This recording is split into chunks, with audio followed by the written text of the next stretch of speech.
Dear students, welcome. Welcome to the session on graduate studies. Just to clarify from the early beginning that you are at the right place. Graduate studies means that you are interested in education on master's or doctoral levels. So my name is Viktor Khotin, and I'm here to assist you to process of communication with our respective guests. Now let me please give me the floor to our guests. They will introduce themselves and present very brief information about their institutions. Thank you. Who can start? I will start. Yes, hello everyone. My name is Alona. I am a regional manager for Eastern Europe and Central Asia at Minerva University. And talking about our graduate program specifically, we only offer just one. That's a Master of Science in Decision Analysis. And as a university of the 21st century, we're less focused on you memorizing content.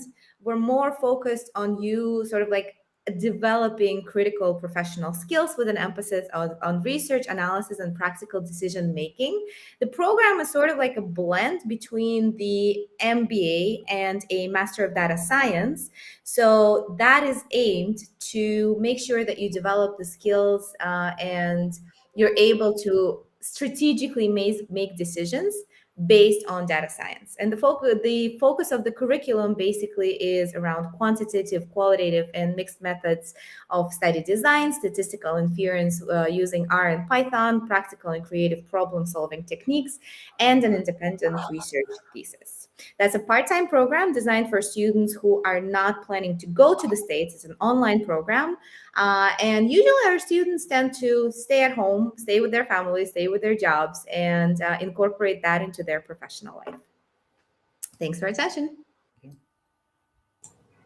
Hi, everyone. My name is Fareed Chalhoot, and I am the Associate Director of International Programs at Wayne State University. We are located in Detroit, Michigan, in the heart of Midtown Detroit. We're located about 10 minutes away from the Windsor, Canada border. We are a large public institution with over 25,000 students, and about 10,000 of that are graduate students. We have over 200 graduate programs from master's and doctoral programs, and we have a wide range of graduate assistantships as well as teaching assistantships and scholarships offered for graduate students. And we are a Research One premier research institution. So I'm looking forward to answering any questions that you all have today. Hello, everyone. My name is Rebecca Kay. I'm one of the international admissions advisors at California State University at San Bernardino. We are also a public university in the state of California. We're located about an hour and a half from Los Angeles. We have about 45 different graduate programs at the master's level, but we don't have any PhD programs. On the master's level, we do have opportunities potentially for graduate assistantships and research in the university. So I look forward to the conversation that we'll have moving forward. Thank you. Hi, everyone. My name is Soha Acosta. I'm the Associate Director of Recruitment and International Admissions at the University at Albany State University of New York, or SUNY for short. We're one of 64 campuses across New York State, so we are a public institution, but we're only one of 4 of the research centers within that SUNY system. So we are a Research One PhD granting institution. We have over 150 graduate programs across certificates, master's, and PhD programs. I see a lot of students are putting in, do you have such and such programs? And I can say yes to almost everyone that's been in there so far. So I will put in a form in the chat box that if you guys want to receive more information from us regarding those programs, you can fill that out and you'll get information directly from us and from the department. But I look forward to discussing more about graduate opportunities in the US, maybe funding opportunities in regards to graduate studies and more. Thank you for attending.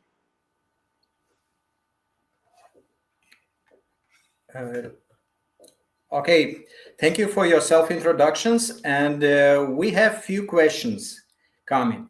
And the first question is, of course, about financial aid. The students are interested about possibility to have 100% scholarships to master's degree in the US at your institutions. Do you have any information to answer this question?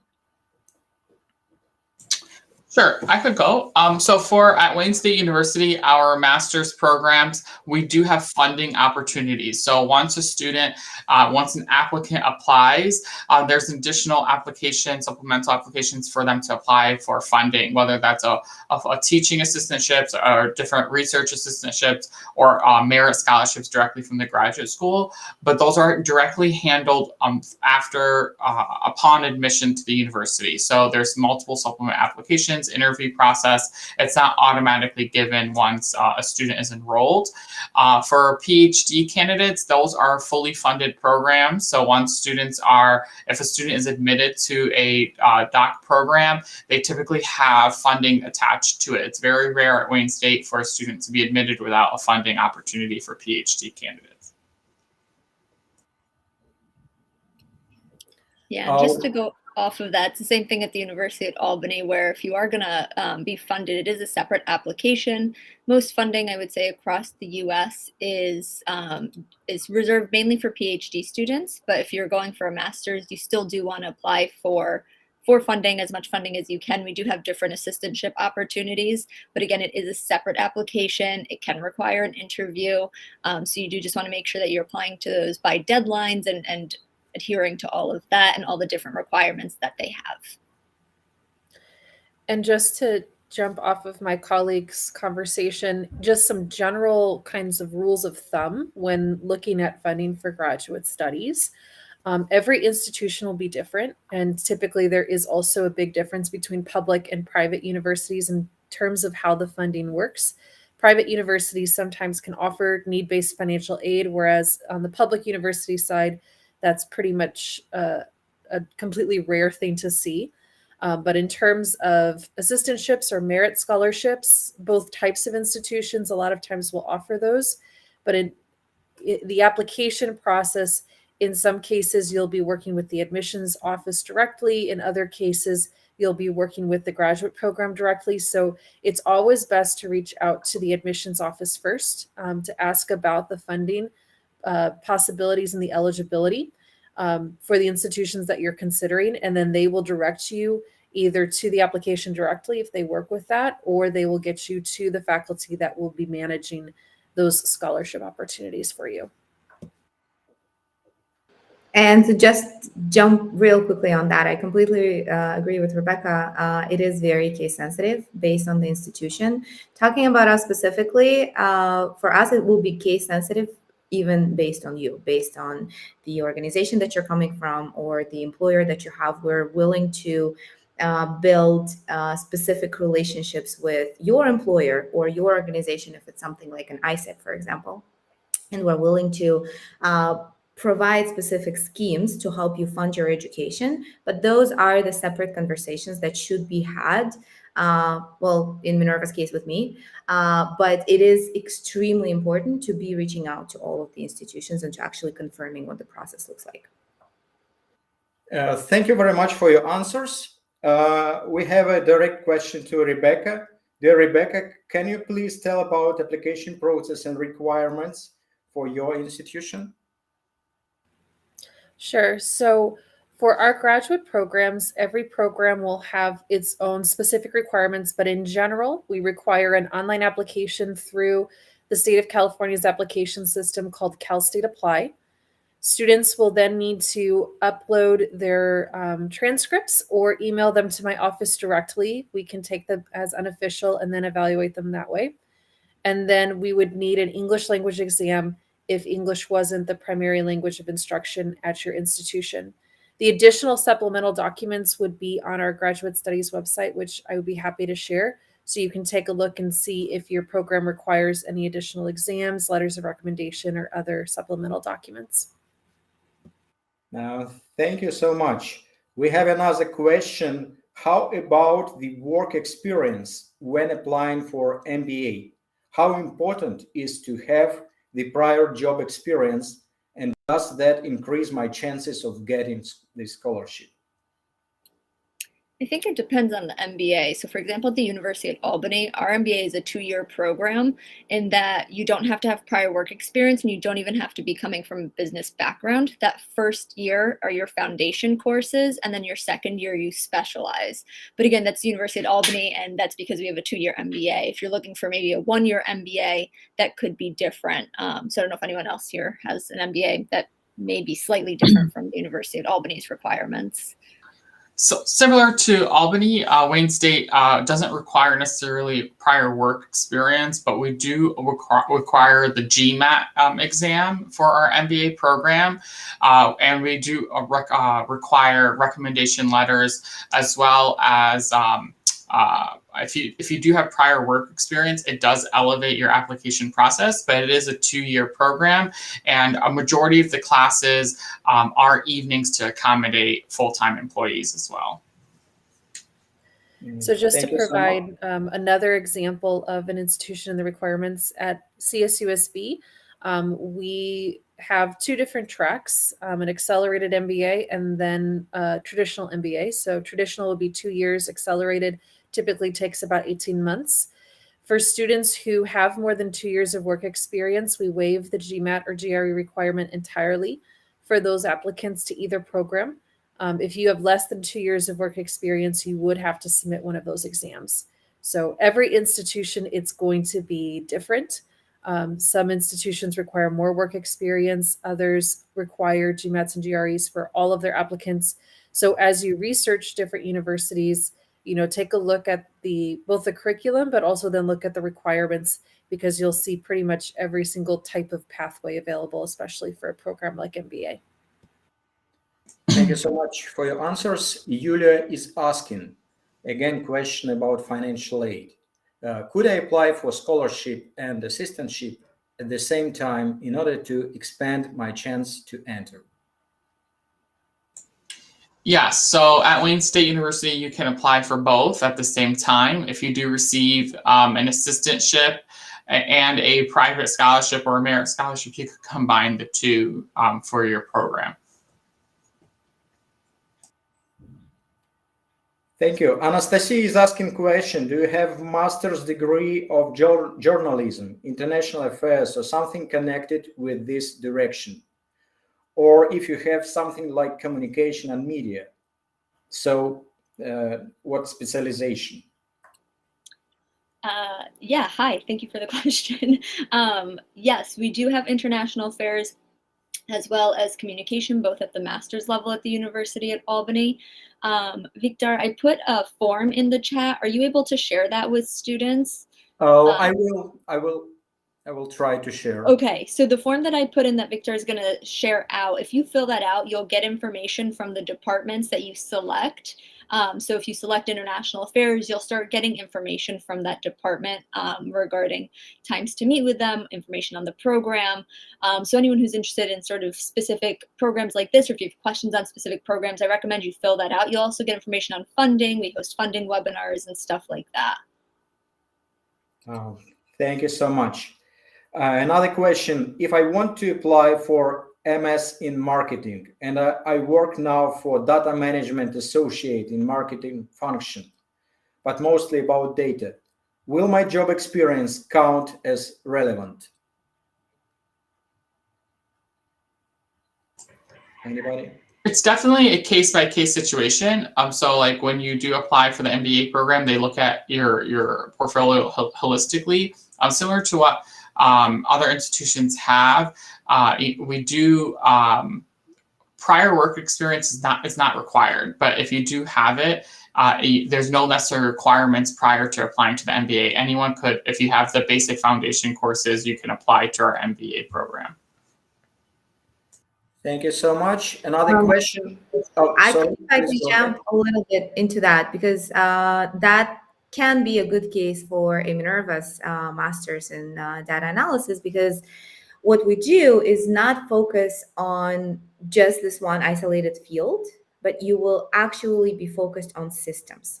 And data management and big data in general is also one of those things that can be incorporated in marketing specifically, and in business in general. So what we're doing is actually connecting the two. We're connecting business and we're connecting managing big data. So if you're looking to get a systematic degree, Minerva can be one of those cases where you could definitely go and try that out. And your experience will definitely be an advantage when you're applying for a program like this. Thank you very much. Another question. Hello, for applying to PhD programs, is it mandatory to have any publications? Does GPA also matter? So GPA does matter when you're applying for the PhD program. We have a minimum requirement of a 3.0 out of a 4.0 scale for an applicant applying to PhD programs. Regarding publications, they do, it depends on each of the program that you're applying for. Some programs require you to have a master's degree before applying for the PhD program. Others you could directly apply after your bachelor's degree. Most PhD programs at Wayne State would like to see some research aspects, some publications, but most of them do not require it prior to application. It's very similar at the University at Albany. So 3.0 is the bare minimum. Publications aren't required, but they do look for research experience for sure. Thank you. Another question, how the tuition payment process works for graduate programs. For example, I'm planning to apply for master's in GWU engineering. When do I have to pay? Is there any ways to pay this amount monthly? So at Wayne State University, we do offer payment plans. So the semester is broken up into 4 months. So you can pay over a 4-month process. That's just specific to our university here. Typically, there'll be one payment in September, October, November, with a final payment in December. And that is similar to our winter semester, January through April as well. Students could pay in a one lump sum, or they could apply for a prepayment plan.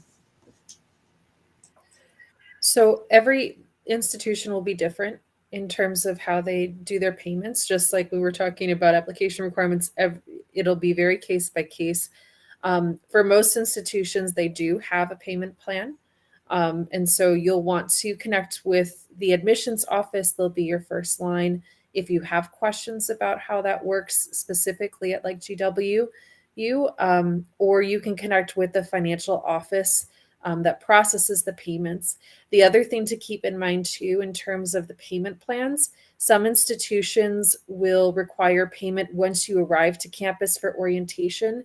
Others may require a deposit for the tuition prior to arrival to the United States. So you do want to check with that in terms of whether the payment would need to be made like a month before classes start, or if you can process the payment once you come to campus. Thank you so much. I have a question regarding difference of application process for master's and PhD programs. Can you explain for students this difference? So at Wayne State University, typically our master's programs have rolling admission, which means you could apply, for the fall semester, which is September, or you could apply for winter in January, or the summer, which is in May. So those application deadlines come about 3 times a year. For PhD applicants, those are standard, and we have a deadline for full consideration for funding and admissions. It's a one-time deadline of December 15, because majority of our PhD students begin in the fall semester, so it's a one-time admission cycle. So those are the difference between the application deadlines. The actual application itself is the same in our portal. You just select whether you're doing a master or a PhD program. And the application fee is the same as well. I think it's going to vary from institution to institutions. So like Rebecca says, make sure you're looking on the admissions pages for every institution. The application requirements are going to be completely different, usually from a master's to PhD, even if it's even if it's chemistry, a chemistry master's versus a PhD program, for example. So just make sure you're looking at every institution's admissions page. It's probably the best place to start. They'll have deadlines, application requirements, and you can really see specifically from program to program and university to university. Thank you.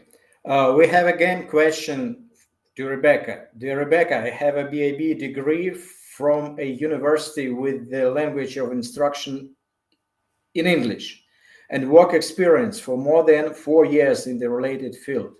So what else do I need to apply for MBA? So the additional requirements are going to be pretty simple. Since you have a degree that's been taught in English and you have the work experience to be waived of the GMAT or GRE, the only things that they would need would be a personal statement of 1 page talking about what your goals are and why you're seeking an MBA, 1 letter of recommendation, and then a resume that clearly outlines your work experience. So that way the MBA advisors can see that you have those 4 years of work experience. So those would just be uploaded to your application. And at that point, the department can start reviewing your application to see if you're eligible for the program. Thank you. Question for Minerva. I have researched Minerva's program, and I'm curious, what career could I build after? How do companies perceive this program? I work as an ETL development and want to develop in data analytics. Well, you are in the right place. That I'm going to tell you for sure. In terms of the careers that our students developing specifically after the MDA program, they vary dramatically. We have seen students who have opened up their own companies. We've seen students that have been growing within their functions, that have gone from one function in terms of, I don't know, being in finance and moving into marketing and many, many different things. In terms of specifics, I would be very happy to connect you to some of our current students and some of our graduates. So do come to my booth later on. Ask me for that type of a connection. I would be very happy to do that. Thank you. And we have several repeated questions regarding students' visas. The students are interested. Is there any problems of issuing students' visa for international students? Do you observe it in your institutions?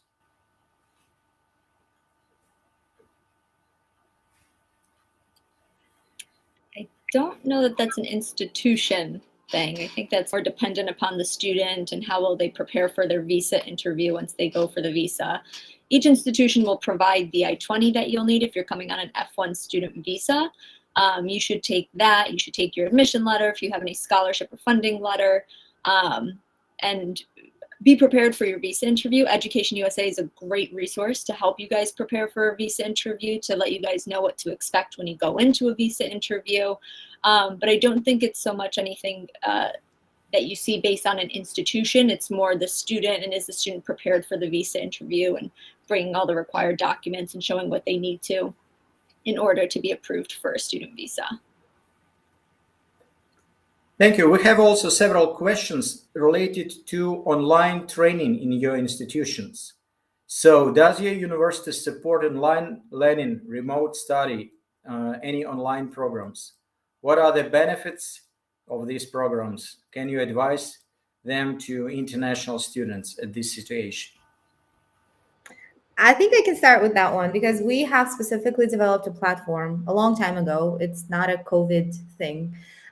We have developed a platform that really helped us overcome some of the limitations of a traditional classroom. The full format at any program at Minerva, be that a bachelor's program or a master's program, is a fully active learning.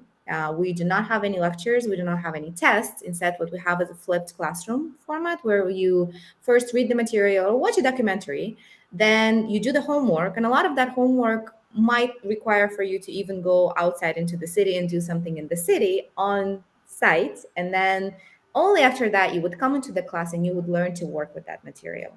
The platform itself is very specific because it allowed us to overcome some of the limitations of a traditional classroom. It is possible to ask questions to the whole class clearly once you're using an online platform, but there's a number of things that I feel are extremely different with that experience. First of all, the system tracks for how long each of the students has been talking, ensuring that there is a very balanced contribution from all of the class members. There's only up to 18 to 20 people that can be present in a specific class. And the system really tracks for how long each of the students has been talking and contributing to the whole process. Another thing that's very specific about our platform is the fact that the platform records every single student. And you're not just receiving a grade based on one or two things that you have said, but it's actually a detailed feedback based on your whole performance throughout the class. The platform also serves as a data depository for not just this one class, but your whole development throughout your whole 2 years. So if you're taking class A and class B, because the curriculum is so interconnected and the things that you learned in one class were actually going to be referenced in another class as well, the records of your performance will be available to the professor from class A and from class B as well. So it's a very sort of like unified system in order to make sure that your academic and your professional growth and development is very sustained and very balanced between all of those different particles that are part of that process. So in terms of, how the online education or like the virtual education can be beneficial when we compare it to a traditional one, there are systems, there are technologies that really enhance some of those processes, and it's just impossible to achieve the same results and the same opportunities in a traditional classroom just because of the natural limitations of the fact that we're human beings. Clearly, COVID-related things are an additional sort of like an additional limitation that we have in the world right now. So of course, having a platform available is something that is helpful. But I think even if we don't take a look at that, what's important to think about is whether you're actually ready to quit your job, move to another country, take on that additional financial burden of not just moving to a certain place, but actually living there. So all of those questions are very important to take a look at. And for some students, that might be a really good option if they're not willing to dramatically change their life, but would want to have that additional, that education as an additional part of their life. Thank you so much. Maybe anybody else would like to add this information on online education? Okay. Thank you so much. We have another question.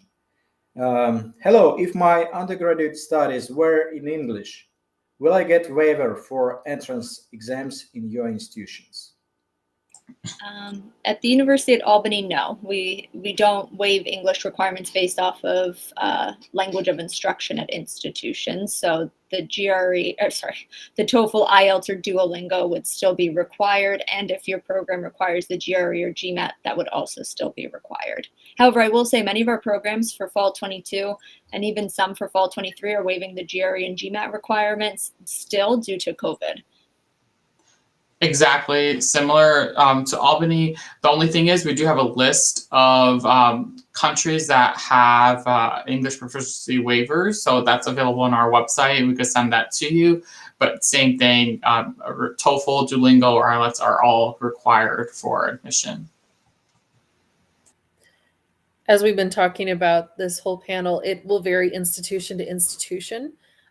If you were at a university, maybe it was like an American university campus in your home country or something like that, and you want to get more information from an institution to see if they would waive the English requirement, depending on the institution, some do, some don't.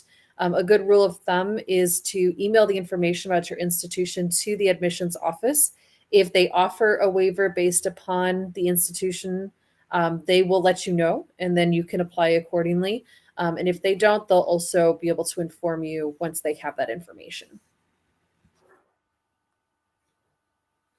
Okay, thank you. We have another question. Can I be enrolled in a Master of Science in IT sphere if I end bachelor's in civil engineering? What kind of exams, tests, and etc. I need to pass to get enrolled? I think this is going to vary again from institution to institution. Some of our programs will accept it. They usually look for specific courses in your undergraduate career. So I can't say yes for sure. I can't say no for sure. Again, it's a matter of the department reviewing it. And this is a good time to say that when you're applying to graduate school, I think this is across the board in the US, usually your application is being reviewed by faculty in that department. Or sometimes a staff member from that department. So although we're probably your first point of contact, all of us on here, we're not the ones reviewing your application. We're not the ones saying yes or no. It is the department. So that's why, although we can say maybe yes, maybe no, we can't say anything definitively because it is up to the review committee, and they usually do look for specific things. Thank you so much. We have several questions related to GMAT and GRE testing. The students are interested about importance of passing these tests during pandemic situation and if they are looking to apply for financial aid. Similar to what the University of Albany mentioned, is that some of our programs are waiving the GRE and Gmat for fall 2022 applicants. So that is something to take a look at. I put a link into the chat, which we could send later for all of our programming. But to answer the question, in addition to how well should you do, most of our programs look for scores above the 50th percentile. So anywhere above that is considered a competitive applicant. And the financial implication or the funding part of it, that is separate from, it's all together within an admissions process, but it's not necessarily just determinant on how well you do on the GRE or GMAT. Thank you very much. And we also have a question regarding the role and the importance of Toefl tests and Duolingo. If compare these both tests, which is the most important for you to consider during the application process?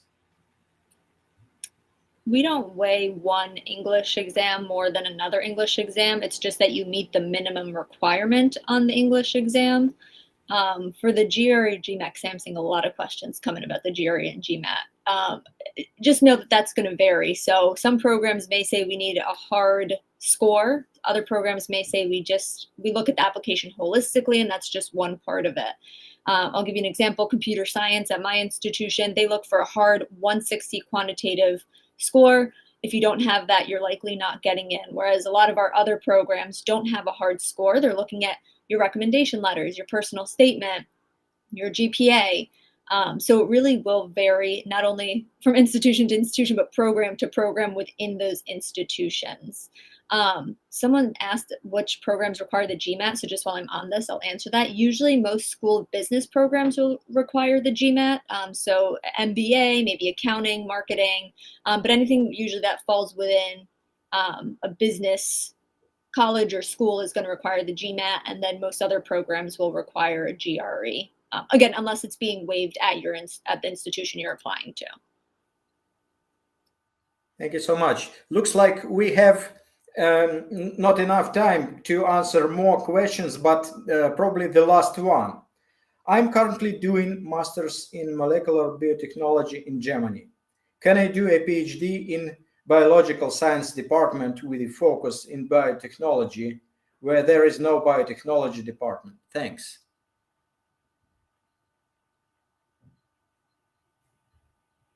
Anyone? Like, if you're looking for, can I do a PhD in biomedical science department with a focus in biotechnology? No, I wouldn't recommend that. So the biggest thing for a PhD is you definitely want PhD. You're going to be there for a pretty long time. You want to make sure that it's a good fit, that there's faculty member doing research in the area that you're interested in. So if you find a program that's biological sciences, maybe there's 2 or 3 faculty who are doing research in biotechnology, but there's not a biotechnology department, that may be okay if they're doing research that aligns with what you want to do. But if there's no one doing research in biotechnology, do not pick that program. You're going to be miserable, and you're going to have to pick research in a different area. You're going to have advisors in a different area. You're going to have a committee once you get up to your dissertation in a different area. So really at the PhD level, you have to find a program that fits your research interests. That's the most important thing. thank you so much. Keep in mind, in the United States, we have the largest number of educational institutions for higher education in the world. And so you're going to find exactly what you're looking for in the United States. It's just identifying what institution has that specific specialization that you're looking for to become the expert in the field that you're seeking. So as another general kind of piece of advice, your Education USA advisors are fantastic. They will be able to connect you with institutions because they work with every higher education institution in the United States. So if you meet with them and tell them this is kind of what I'm looking for, they can give you some insight and some recommendations to get you started. Thank you. Do you have industrial organizational psychology graduate program, and what are the main requirements? The University at Albany does. And again, if you fill out that form that one of the Education USA advisors put it in, you'll get all of our requirements for that program. CSU San Bernardino also has industrial organizational psychology. Typically, we look either for a psychology degree or a GRE subject psychology exam to meet the kind of general requirements for the program. But you're welcome to meet with me in my booth, and I'd be happy to give you more information. Thank you. And question with the same topic. Do you have Master of Science in Data Science, Social Data Science, Public Policy, Data Science directions, degrees in your institutions?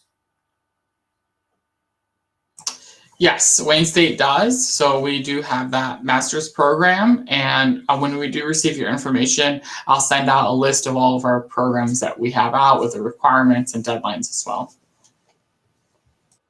Same for me. We also have the Master of Science in Decision Analysis, which is the big data degree.